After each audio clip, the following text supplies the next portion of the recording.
kwa habari za uhakika, kijamii, michezo. Ni muhimu sana kumwombea rais wetu wa nchi ambaye ana majukumu mengi, mbali ya kuwa na wasaidizi, lakini yeye kama yeye anayo majukumu mengi ya kitaifa. Tunao wajibu wa kumwombea. Mwenyezi Mungu amnyooshe kila analofikiria. Mwenyezi Mungu amuondoshee wale wote wenye shari dhidi yake. Na Mwenyezi Mungu aendelee kumpa weledi wa kuendelea kuwa kiongozi imara mwenye afya njema.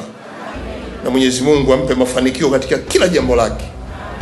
Islam, ni ukweli usiopingika kuwa rais wetu wa Jamhuri ya Muungano wa Tanzania wakati wote amekuwa akitekeleza kwa vitendo dhamira ya kukuza ushirikiano kati ya serikali na madhehebu ya dini hapa nchini. Sote tumeshuhudia mara kadhaa jinsi namna anavyowathamini kwa kuwasikiliza, kuwashirikisha viongozi wote wa madhehebu ya dini katika masuala muhimu ya kitaifa. Hii ni alama tosha kwamba rais wetu ana dhamira ya dhati ya kuimarisha mshikamano kati ya viongozi wa dini na viongozi wa serikali na taifa kwa ujumla. Na kwa upande mwingine, viongozi wa madhehebu ya dini wameendelea kutoa ushirikiano mkubwa sana na kuitikia wito wakati wote serikali inapowahitaji.